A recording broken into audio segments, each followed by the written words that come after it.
Welcome to Sumi kitchen. இன்றைக்கி நம்ம என்ன செய்ய போகிறோன்னா வாழைக்காய் கட்லட் தான் செய்ய போகிறோம். வாங்க எப்படி செய்கிறதுன்னு வீடியோக்குள்ளே போய்ட்டு பார்க்கலாம். அதுக்காக நான் ஒரு வாழைக்காய் எடுத்திருக்கேன். அதை தோலை சீவிட்டு ரவுண்டாக ஸ்லைஸாக கட் பண்ணி எடுத்துக்கிறேன். அதெல்லாம் ஒரு பேனில் போட்டுட்டு வாழைக்காய் முழுகிற அளவுக்கு தண்ணி ஊற்றிக்கிறேன்.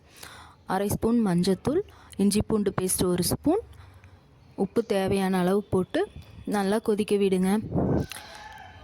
வாழைக்காய் பாதி அளவு வெந்ததும் ஸ்டவ் ஆஃப் பண்ணிவிட்டு அந்த தண்ணியெல்லாம் சுத்தமாக வடிச்சிட்டு ஒரு பிளேட்டில் ஷிஃப்ட் பண்ணி எடுத்து வச்சுக்கோங்க. ஒரு பாத்திரம் எடுத்துகிட்டு மைதா மாவு 2 ஸ்பூன், அரிசி மாவு 2 ஸ்பூன், மிளகாய்த்தூள் உங்களுக்கு காரத்துக்கு தேவையான அளவு போட்டுக்கோங்க. அந்த மாவு கலவா மட்டும் உப்பு போட்டுக்கலாம். போட்டு தண்ணி ஊற்றி நல்லா தோசை மாவு பதத்துக்கு மிக்ஸ் பண்ணி எடுத்து வச்சுக்கலாம்.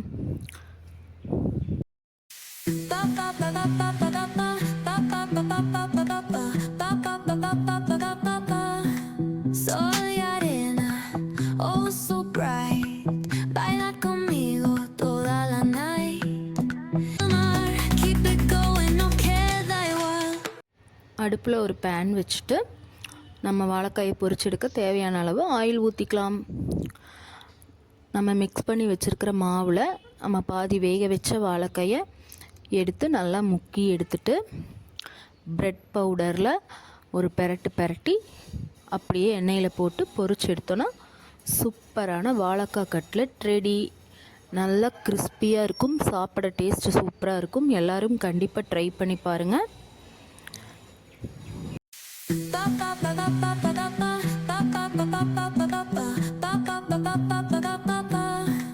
Soy arena, oh so bright. Baila conmigo toda la night. Keep it going, no queda igual.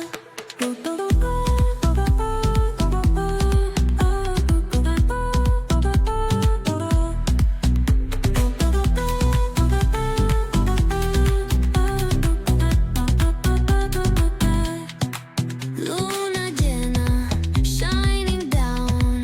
Pies descalzos on the ground. Latido fuerte. செய்யறதுக்கு ரொம்ப ஈஸி தான்.